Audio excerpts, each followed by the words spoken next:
Matanda na ako. Huwag mo na akong pakialaman. Lubayan mo na kami ni Dolores.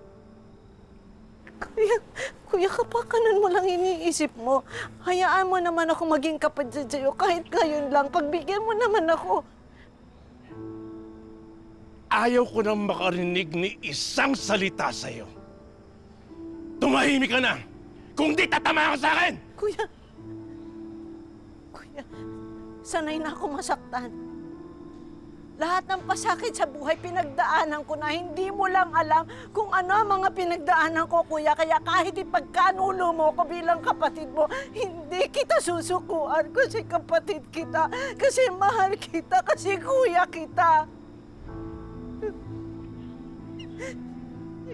Kahit ilang beses ka man lumuhod sa harapan ko, hindi kita matatanggap bilang kapatid ko. Hanggat nandito ka sa pamamahay ko, tandaan mo to. Ako ang masusunod. Huwag mong pakialaman ang desisyon ko. Kuya, huwag kang magtiwala kay Dolores. Yun lang ang hiling ko. Alma,